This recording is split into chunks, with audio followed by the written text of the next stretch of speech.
Good evening. G'day, mate. Cheapers, look at that. The quarter cog. That's how it should be read, hey? All right, I think we've got enough to start. Luke, do you want to do a product update? Yep, can do. Most of what we have been working on lately over the last couple of weeks since build 95 went out has been related to bug fixes, and one of the main ones obviously being those spawning issues we're having under load for the DJ event. So we've been working a lot on that, and there's some other things, just weird things like avatars changing and that sort of stuff. And I've mentioned a couple of times before, but because of the amount of back-end changes we had, we knew there'd be some weird stuff, but it's just because it was only happening under load, it just took us a little while to figure it out. So we spent the last couple of weeks working on those issues mainly, and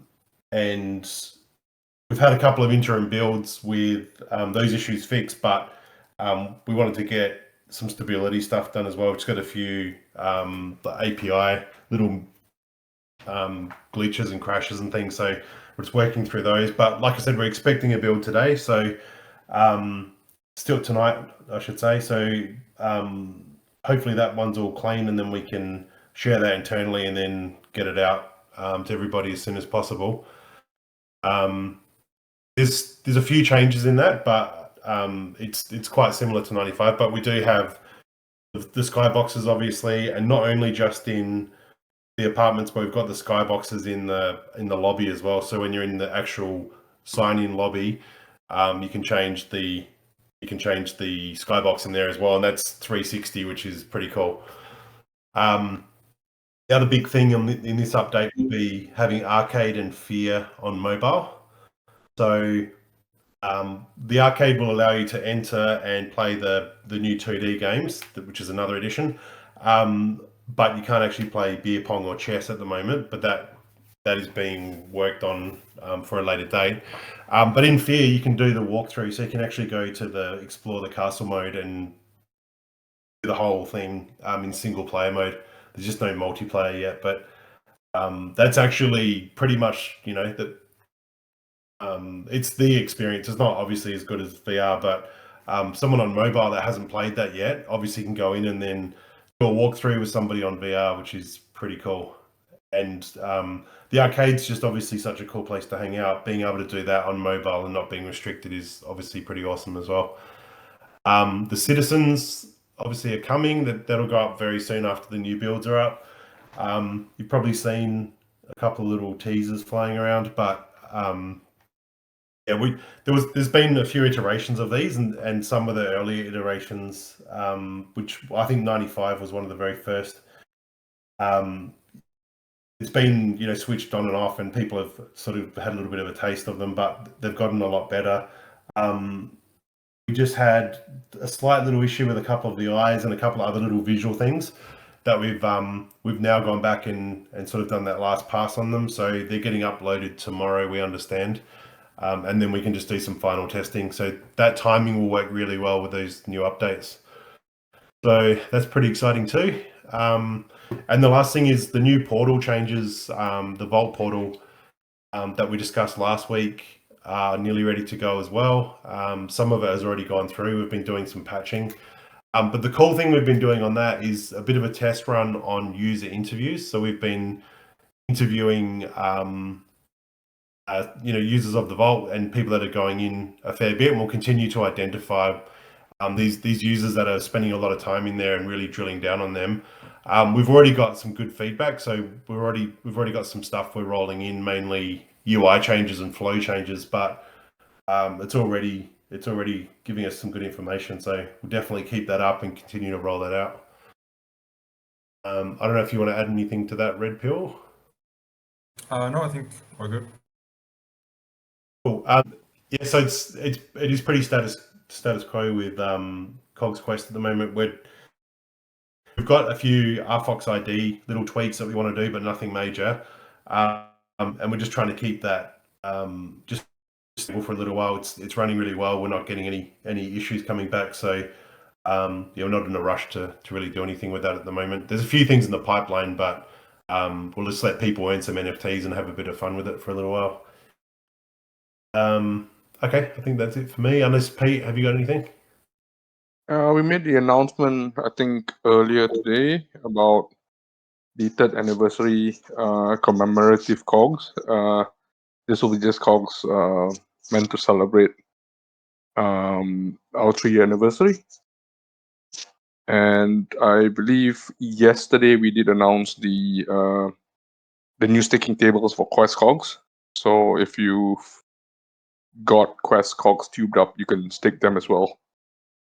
We didn't make the announcement earlier in the month because we weren't sure if we could make it before the staking window starts. But yeah, my team has been busting ass, and we finally configured everything and got everything ready for September.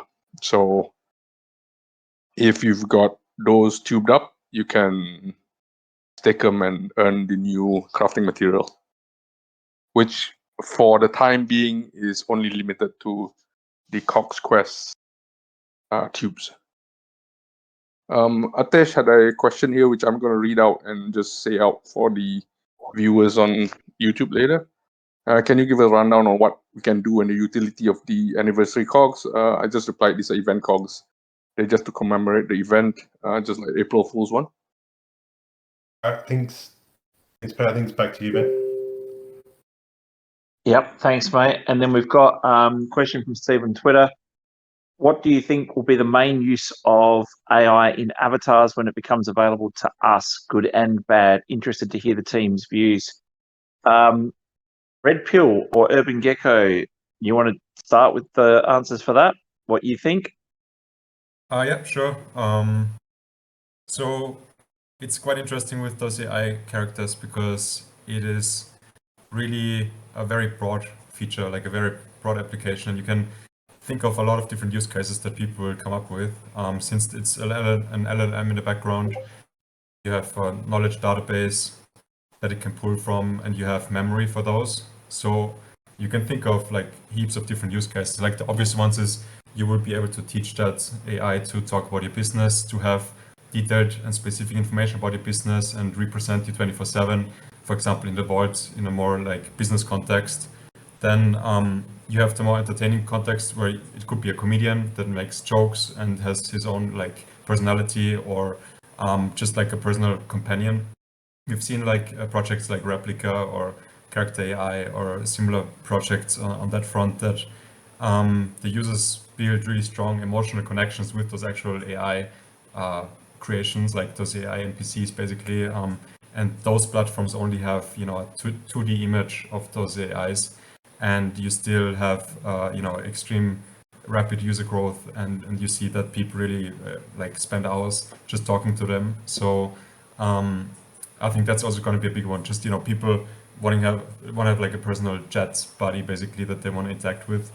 But yeah, I mean, the applications are really endless, because you could also imagine to integrate those things outside of the VR like Vault environment. You could have them potentially on a website where you suddenly, if you go to the website, you have a chatbot that will interact with you, that has the memory from being in the Vault as well. Like those things are basically interoperable eventually, and we are thinking about like all kinds of ways to make them, you know, cross-platform and independent of, you know, one single app or application, where they could, for example, remember, okay, they've spent some time in the vaults, had some experiences there, talked to people, and then they're in Decentraland, if it's integrated there as well, and they could have that memory from the vaults over to the other platform. So it's quite a lot of like mind-blowing stuff that's technically possible now with those.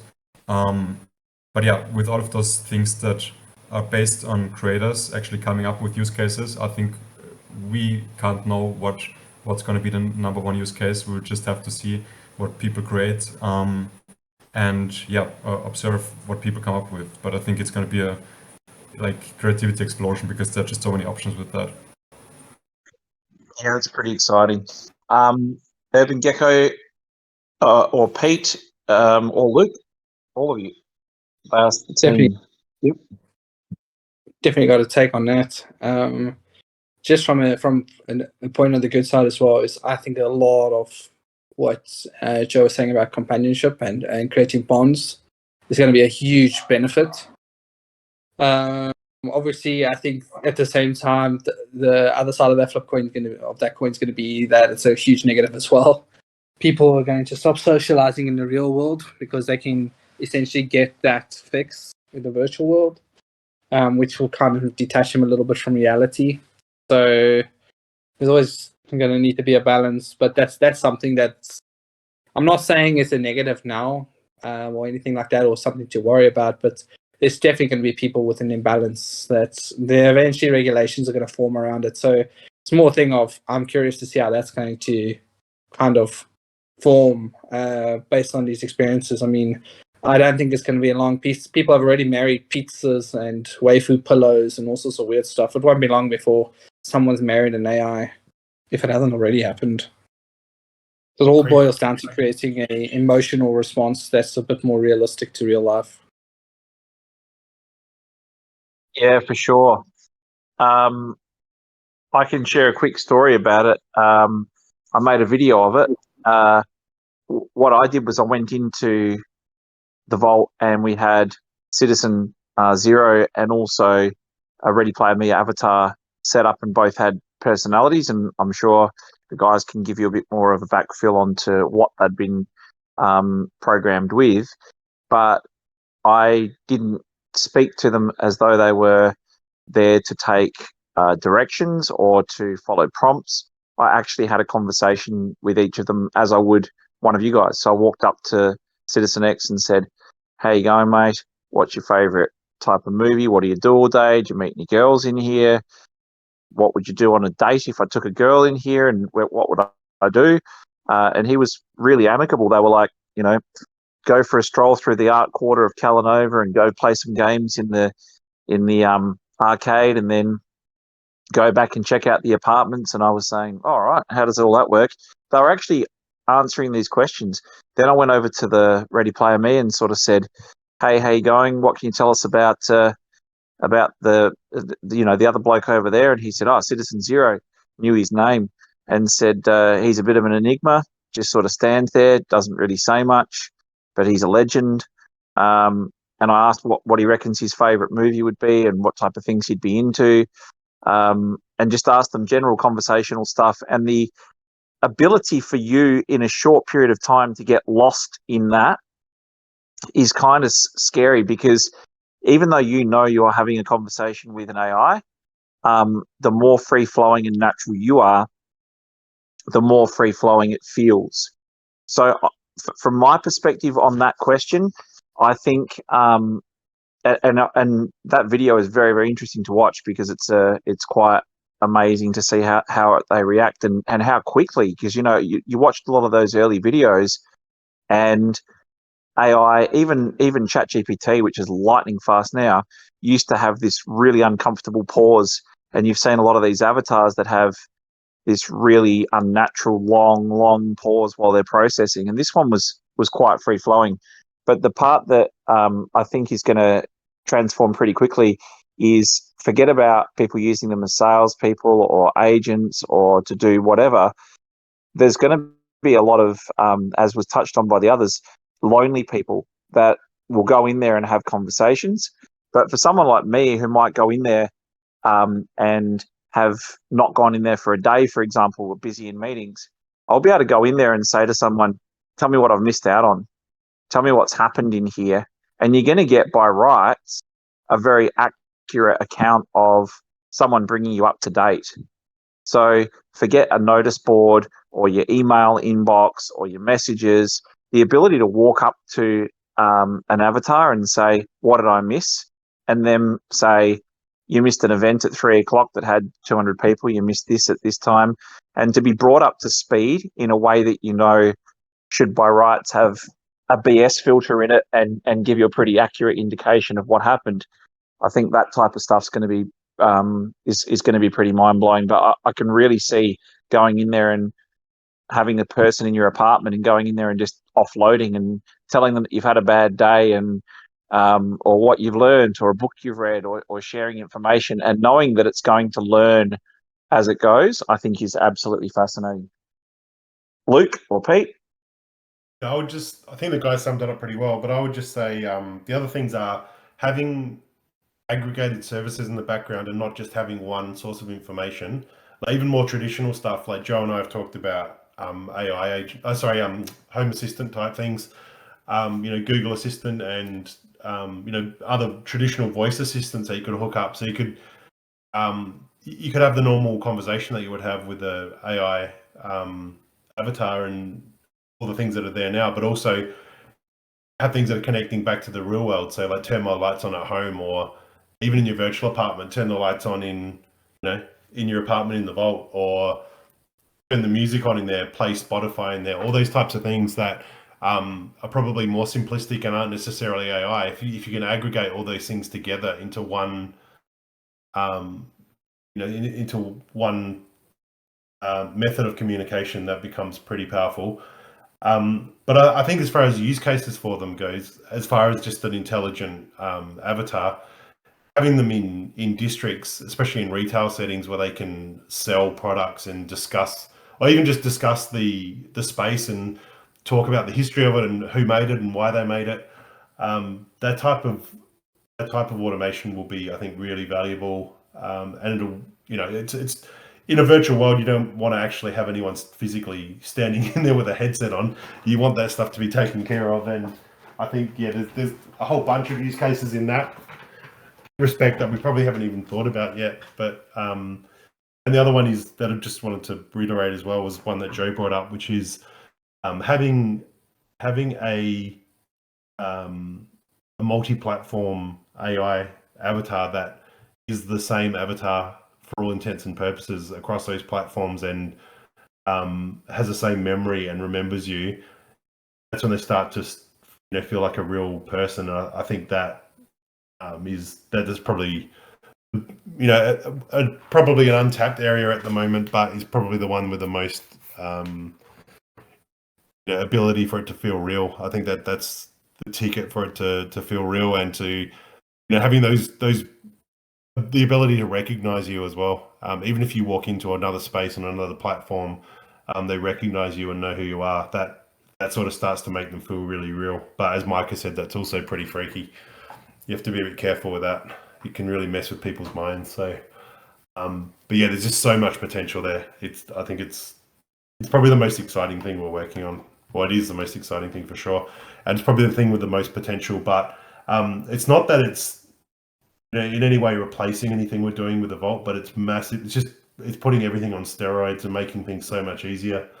And lastly, the last thing I think is when you can get those AI assistants, whether you're talking with your voice or talking to an AI avatar, but have models and environments built, whether the avatar is actually the catalyst for that, but just the ability to create with AI more than textures, but pull assets out of thin air, that's going to completely revolutionize not only what we're doing, but the whole gaming industry. I think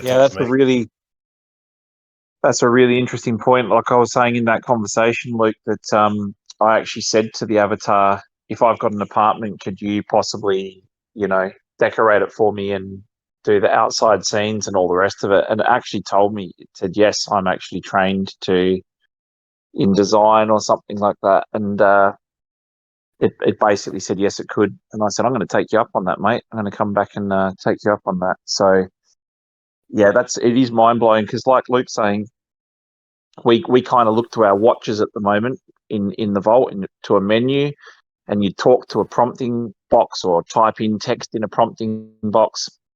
But as Luke said, to have the avatar as a catalyst, it almost makes it like an assistant or a servant or something, and you can say, hey, while I'm going to nick off for 2 hours and do some meetings, when I come back, can you have deployed a couch for me and a piano and some artwork in this theme and these color schemes and all the rest of it?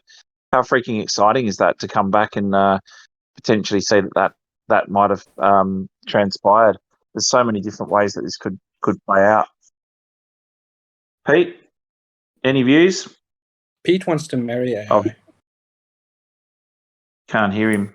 So I'll just go over those. Benny, even though just for the YouTube people that you're chatting with and getting to know, did he, she, it, or they ask you questions? And it's really interesting. I don't actually, now that I'm thinking back to it, and other people on the team have watched the video, I don't think that it actually asks me any questions, to be honest. Like if you said, do you know what my name is? Like Luke's said on some of those videos, it says, no, you haven't told me your name. What is your name? But I'm not sure why that is. Maybe Red Pill can shed some light, or maybe it's no. But ultimately, it would more sort of engage with the questions I asked, and it was up to me to either continue or to end the conversation. Yeah, that's great. It'll ask questions in response to you, but it won't proactively ask Initiate. questions. Yeah. Right. Okay. Yes. So there's your answer, Tesh. Yeah, when they can start asking you questions, that's when everyone should get worried. Yeah, because the FBI is going to start tapping your phone calls and say, oh, do you know how to make a bomb? Why did you buy those ingredients? What are you planning on making? Stuff like that. It's going to start happening. Well, when it starts asking about the first 25. Yeah, exactly. Or it asks, if you come back in and you haven't been in there for 2 days, it asks where you've been, what you've been doing. So then the next one was any further information on the event replay feature in the Vault that you talked about a little while ago. What we were talking about there was the ability for people to go to a concert or to an event, like a DJ event, which was held the other week. If I missed it, that I could go back and have a watch of that. So those types of things are a matter of pecking order. Joe, Red Pill, I don't know if you've got any anything you want to add on that, but I think it would be still well down the list of things that we would be looking at. Yeah, I mean, it depends on the implementation. If you just put in a camera or something and record events, and then you can basically watch them or something, that's very easy, obviously. And we could also do that in the Vault, but to actually have a complete event like recorded, meaning every animation, wherever the people go with all the voices and everything, and then you can be in that environment. Yeah, that's a bit further down the road. I think there would also be probably a better product market fit for something like this once we have actual events that are, very well visited, like where we have, a large amount of users. And this makes a bit more sense as well. For now, I think this one is a little bit too early.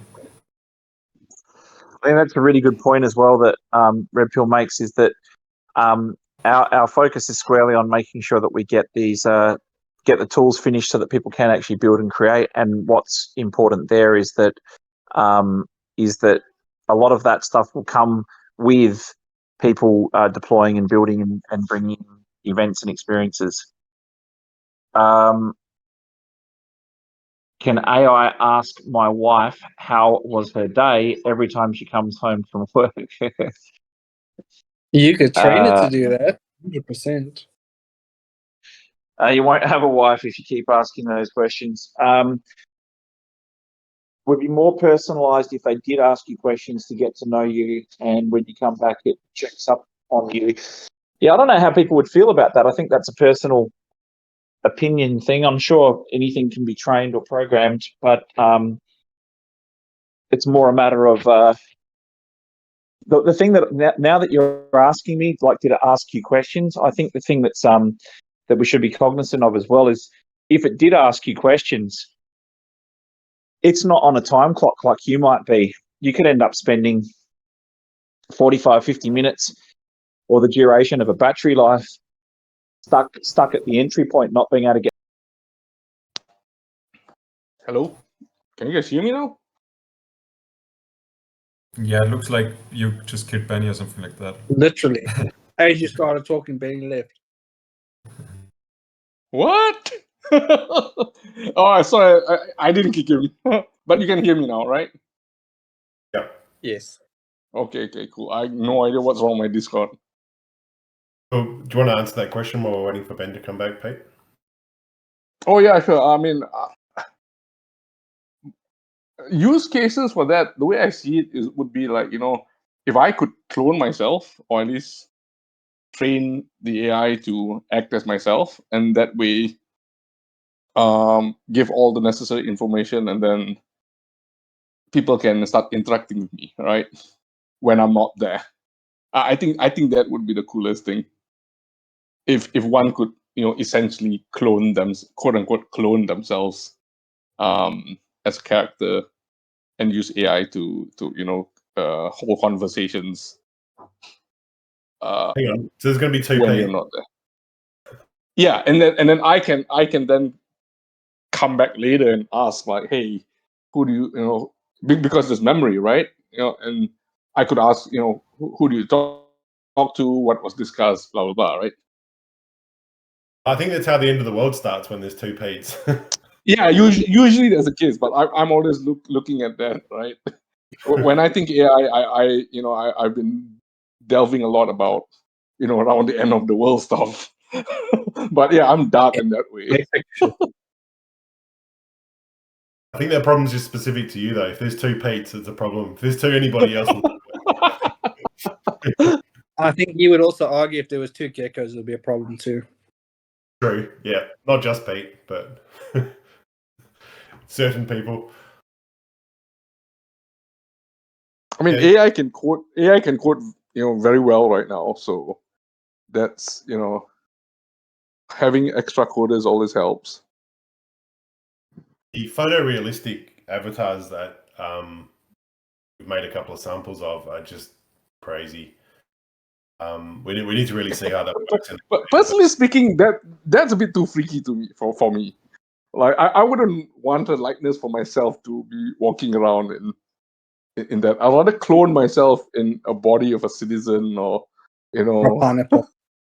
or pineapple. Yeah, I wouldn't feel comfortable talking to myself if there's an actual likeness of myself that talks and behaves like myself in the world. That would be freaky as hell.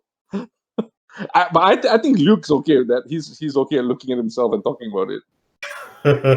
I just think that one looks so much like me that it'd be a shame not to use it. But yeah, I think a lot of people won't like having avatars that look real and really represent themselves, because part of it is escaping and trying to be someone else in there, isn't it? So I think it'll be definitely a personal taste thing. But there'd be use cases where it would be really popular, and I think celebrities and influencers and things that want to have an avatar in a metaverse that actually represents them and people will recognize them. I think that in that use case that would be really cool. And if someone was doing stand-up comedy and they actually look like the comedian, that would have a lot more impact. I think it would really feel like you were there. And bands as well. Bands are playing and they look like the actual band members. I think that would. There's a lot of for it. If I go in as my avatar, which I can't see because I'm on a headset, and I'm interacting with people, and people are seeing me as it, that might be okay. But if I've got an avatar in there that is AI driven, that talks, acts, behaves like me, and I'm talking to that guy, that would be freaky as hell. It is weird, and it is something that you'd sort of think people wouldn't want. But the funny thing is, in those early conversations that we're having with people, it's the first question that people ask. Is they say, I mean, Luke talks in a mirror to himself like all day long, right? So to him, that would be an awesome thing, I guess. Yeah, but we've got people that are semi-celebrities or influencers or whatever that are saying we want to come in there and we want to actually get an avatar that looks exactly like us, and their main concern is how do you stop other people looking exactly like us, like fake me's. So you say you're freaked out by someone that looks exactly like you, Pete. That's okay if you put it in there, but if someone else puts it in there, that's a different story altogether, isn't it? But you would assume that people would just want to create completely different avatars. But can you someone copyright your face right now? Like, is that? Well, the funny So- thing was that one of the people we were talking to said, "Can we just get an NFT of the actual person, and then that way the person has to have the NFT to be able to use them." But what's to stop someone else from creating an NFT that looks exactly the same, or an avatar that looks exactly the same? So it's an interesting point, isn't it? There is going to be all sorts of weird stuff that pops up or crops up as a result of this, for sure. Okay, all But- I'm hearing in this conversation is Pete needs to go into the vault looking like Luke. It's low key. Yeah. It's actually going to be a problem. I think it's not something that I would really thought of, but that is actually quite a concern. If you see Absolutely, someone- like the thing. So I was going to say, if you see someone who looks that real, like a really realistic looking character, it would trick your brain into thinking you're talking to them, even though in reality it's pretty obvious you're not. Yeah, someone did it with do you know the Spider-Man? How they have the Spider-Man meme where they're all pointing at each other on one of those on one of those AI crypto shows. They were saying, what happens if you got like an endorsed Donald Trump? I don't know why they use Donald Trump, but an endorsed Donald Trump avatar that was trained to be exactly like Donald Trump, that was his official like digital twin that could go in and talk to people and have conversations and all the rest of it, but somebody else created a digital twin Trump with voice implants and looking exactly like him, and how do you know which one's the real Donald Trump? So there's going to be lots of stuff like that for sure and certain. But you think about it, it's a problem that plagues websites and social media accounts, and it's already a thing, right? So it's just a new set of problems that we're going to come into and face for sure. This is what we're talking about. Yeah, that's the gee, that was quick XP. You got that up quickly.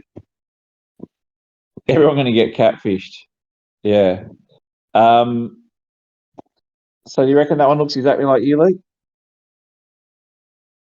The model is even more like me. Phil sent me a picture today of my model in an AR setting, so like in a photorealistic or actual photo background. And it took me a sec. I'm like, "Hey, what? That's a photo of me?" And then I went, "Oh shit, that's a model." I warned you not to share that with him, though. Sorry? I did warn you not to share that avatar with him. It's going to come back to haunt you. It was freaky when it was actually embedded in a real video, and he took a screenshot of that. It's actually freakishly real. Yeah, but look, that one looks. I think the beard colour's a little bit off, isn't it? That's got a bit of a ranger tinge to it on that beard. The way I can tell it's not him is because the head isn't shiny as real life. These are all really funny observations you're making. It is. I mean, I've met Luke personally, and his head is super shiny in real life. That one doesn't do justice. I've got a soul glow. It's a sign of health, I'll have you know. One Donald Trump is more than enough. There you go. The real Donald Trump needs citizens. There you go. You look like a character on the original Guess on the original Guess Who game. I remember that thing. Jesus, there's probably a few people in here that actually remember Guess Who. Have a verified solution, much like OpenSea does, doxing and proof of authenticity. Yeah, there's plenty of ways that you can do it with token gating and stuff, and you could say that avatar model or something like that can't be used. There's plenty of ways that it can be done. Yeah, that's quite funny. And the other one was the other question that we got asked. Let me just see if I can find it. Is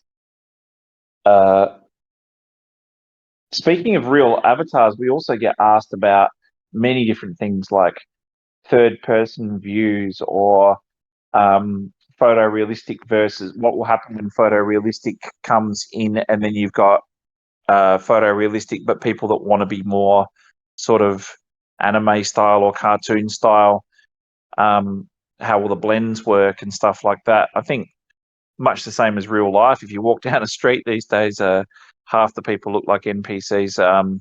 It's gonna be an eclectic mix for sure. Not everyone has to be a photorealistic look.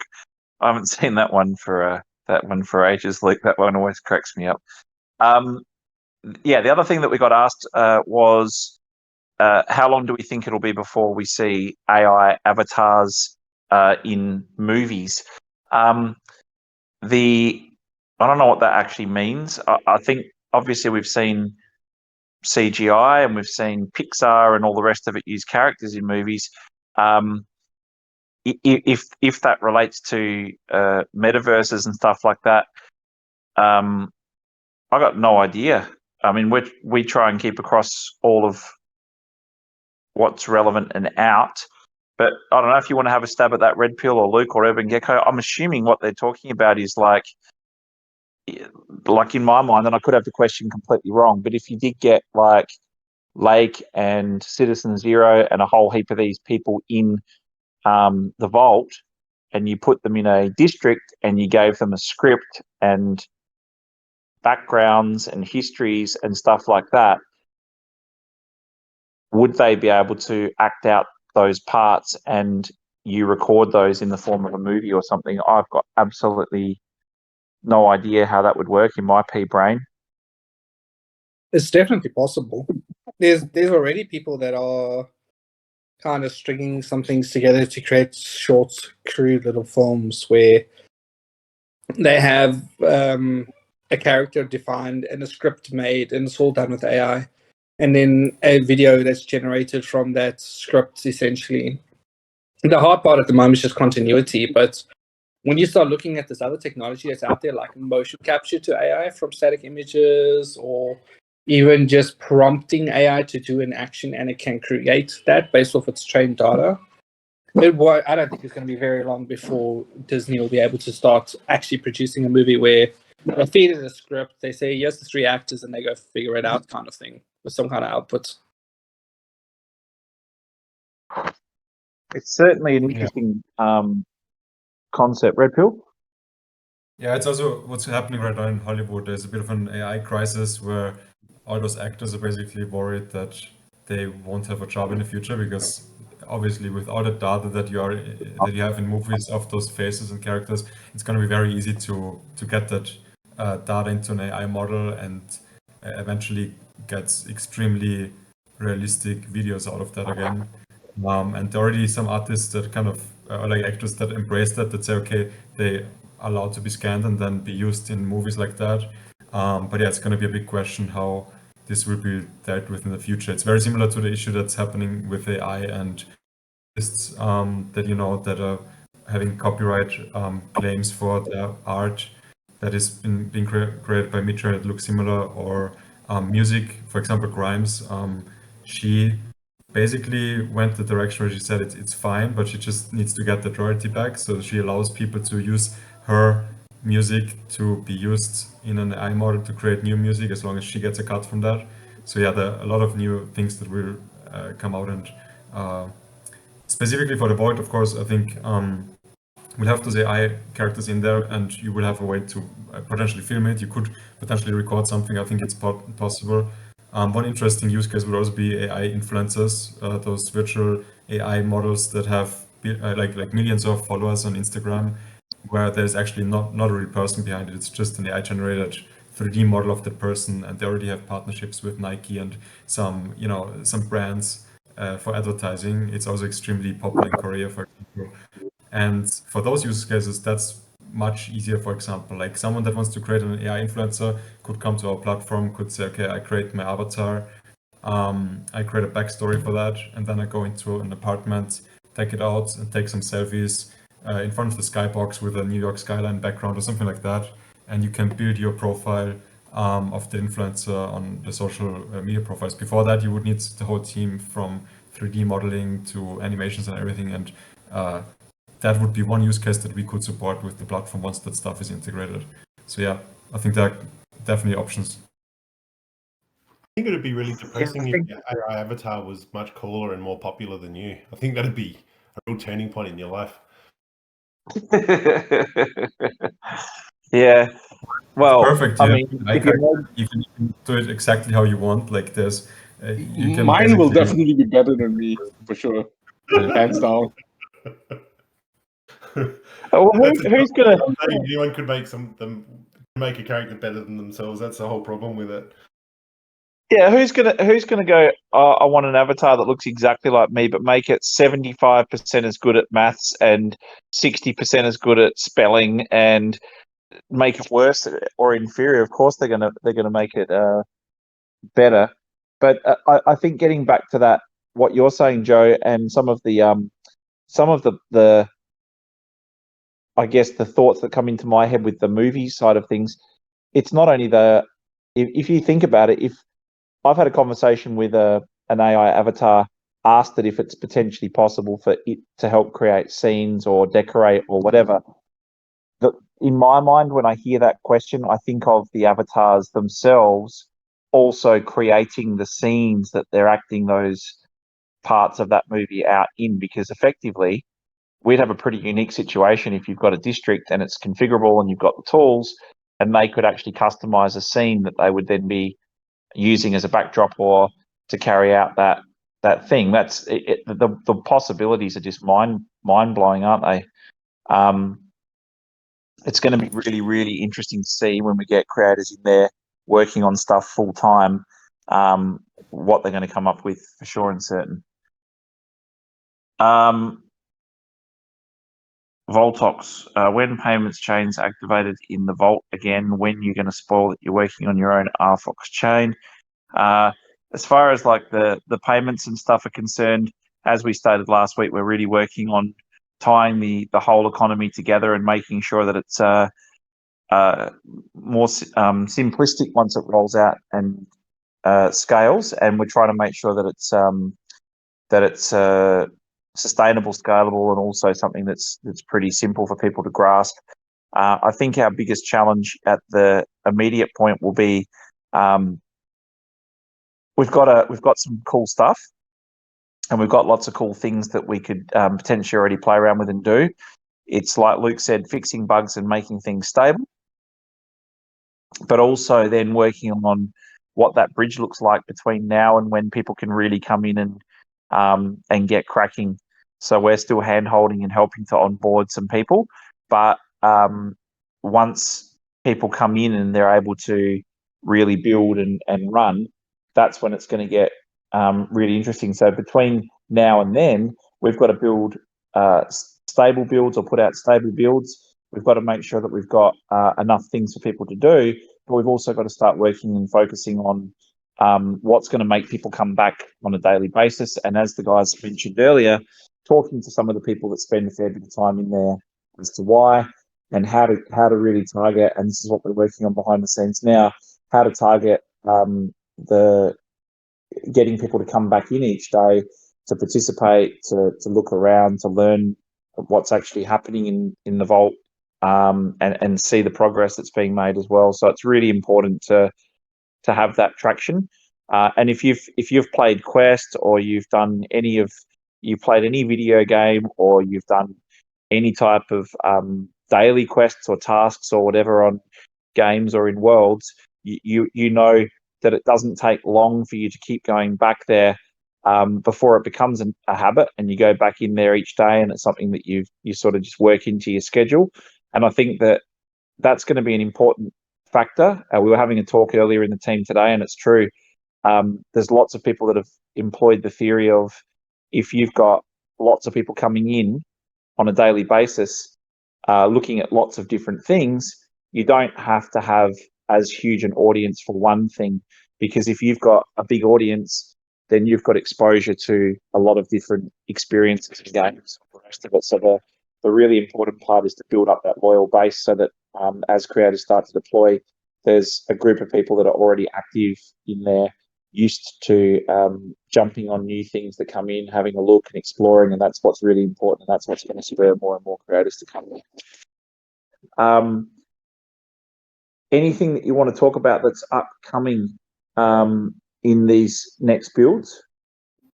I think I covered off on the features, but yeah, as I was just saying before, I think a couple of people missed it at the start because I had another question about it. But we did those massive back end changes, which meant a lot of the code anyway was rewritten. So there was some sweeping changes in there, and that build 95 was the first one that we released after those changes. So we knew there'd be some issues with it, but we've just been working on fixing that mainly. So we're going for stability, but as I said before, we've definitely got some new stuff in there. The skyboxes and the arcade and Fear on mobile, I think, are the big things. But yeah, just having something really stable again. We can get some events going, which will get people in, and then that clearly worked. Putting an event on, so we'll definitely push for more of those. And I think just having that, as Ben said, that stability and not having to touch it again for a little while, and I'm just working on numbers and people and traffic. Really, that'll put us in a really good spot. Yeah, actually, I did. There was one more question. The question in relation to graphics. So that's something that's come up a lot. But what the question was is, I noticed that graphics get brought up a lot when it comes to the Vault and VR, comparing against other platforms. What more can we do to educate people on the graphics for VR? So it's a twofold thing, right? Because we've had this question so many times, and it is a good point. And you can always go out and say the difference between something on a PC or console versus VR are obviously different. But ultimately, if you've got so I'll put the cap on the other. I'll wear the other cap tonight because it's important to sort of see it from both sides. The thing is, if you've got the creators in there and you've got content being created and you've got lots of cool stuff to do, people won't talk about that stuff anymore anyway. The thing is that we've all seen it. We've seen the progression of Roblox from its early days and the Minecrafts and all the rest of it, Flappy Birds. A lot of those didn't have great graphics, and they still, even to this day, you hear people making fun of it. But if you go in there and have a look and you see how many users some of those platforms have got, it's about the content and the engagement and the social element and the experiences. So I think it's something that we'll always have to sort of combat. I don't know if one of you guys want to have a touch on that as well, but I mean, it's something that we're always going to hear about. But if you go into the Vault and you're wearing a headset, the difference in experience between that and watching a video or seeing it cast or whatever is light years different. But I understand what they're saying. What they're saying is, effectively, does there need to be some sort of educational piece pinned to the back of toilet doors or on the website to sort of explain the differences between the graphics? And again, my view is, as long as you've got engaging content and a good social platform, then that becomes irrelevant. I definitely agree with the graphics not being relevant. I mean, I think any gamer has always heard the old wives' tale of graphics mean nothing. It's all about the story or the gameplay.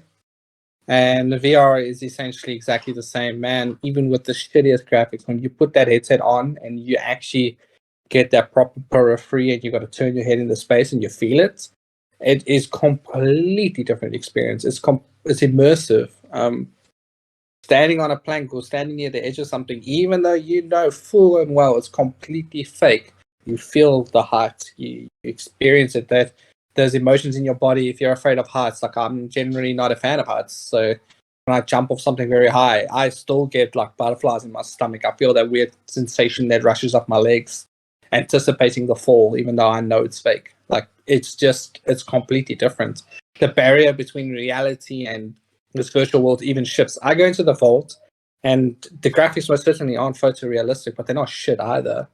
And And when I take that headset off after being in the vault for more than 5 minutes, I'm like, oh shit, this is the real world. I'm actually standing in this room. I wasn't where I was. So that level of immersion is just completely different, and it can't be explained. It can only be experienced. That's a very good Next time answer. we're gonna jump and- off something, make sure I'm in the same room as you, Micah. I'll push you. I'll give you a nudge. We've removed the those platforms around the apartments, and it was most obvious in the penthouse and sky apartments. But when you actually applied the skybox, it would kind of break up the scene a little bit. You'd have the bottom part would look darker than the top part because of that platform. But that's been removed now in the last build. And when you actually go and apply the skybox now, you do get more of a feeling of being up high. And I did a city view tonight, which was a really realistic one, and I actually got that feeling that I was up high. I kind of got a slight vertigo feeling from being standing up on the balcony, and back to UrbanGecko's point, that kind of immersion you just don't get on other devices. And I know there's better VR devices than the Oculus, but from an affordability, portability standpoint, I just put it in my backpack and take it overseas with me and use it on the go. All those reasons, the accessibility, the price point, it's the best bang for buck device out there. There's no doubt about that. And I don't think the graphics on the Vault are any worse than any other VR experience. It's just a limit, in the Oculus store anyway. It's just the limitation of the hardware itself. And I think we're actually doing a lot with the hardware, and I think the graphics are improving in a lot of areas. So I don't actually think that's an issue at all, and it's definitely not enough to distract you from the immersive feeling. If you go into some of these cartoonish type metaverses, for me that doesn't feel immersive at all. But the difference between having reasonably realistic graphics and photorealistic, especially when you've got elements of that, like the skybox can be photorealistic. When you start bringing some of those elements in, it kind of blends together a lot better and kind of lifts the whole thing, and you end up focusing less on the actual core assets in there. You start thinking about that background, like I said, becomes much more real. You actually feel like you're looking at a view, and then some of those issues sort of fade. But the device is what it is. They're going to keep improving these Oculus headsets, and the 3 is going to be way more powerful than the 2. But you're always going to have that problem of having to support those original devices, and there's 20-something odd million of these devices floating around. So they're not going to go anywhere tomorrow. But this stuff will definitely improve. And as we expand, maybe we can add some more powerful devices as an option down the track. But now I think we're on the right track. I think this is the right platform and the right device. And look at those Japanese anime cartoons and stuff. People look at those comic books and stuff. You imagine if you, that's easily possible to have that type of level of graphic quality or detail already in VR headsets. You imagine if you could immersively walk around in one of those scenes. It's what people are into as well. It's going to be some there's going to be some very, very cool experiences coming out for sure. Just mindful of time. When story of 50 million investor from Dubai into Vault? Well, if there is that story, Dubai is as good an opportunity as any, isn't there? Lots of investors there. When do you plan I could enter into the music quarter? We still don't have any dates for that. As stated, we want to really make sure that we get the tools out, get people building, so that we've got some traction, so that we can open that. So instead of having an extended empty area, to make sure that we start getting these creator tools out, so that we can have some hustle and bustle. Hey, King of Cogs, what cogs do you collect now, if any at all? I'll let him reply to that. In my opinion, the Vault can be compared to a VR version of an app store. I've said that many times, Voltox. I honestly see that as well. We can build and maintain immersive and connected apps that make sense from a VR perspective. with this in mind, I kind of feel that the Vault partly competes with native VR OSs. Have you looked more into delivering VR hardware with the Vault as native OS? Not at all, not a simple scope at all. Just wondering about the strategic approach.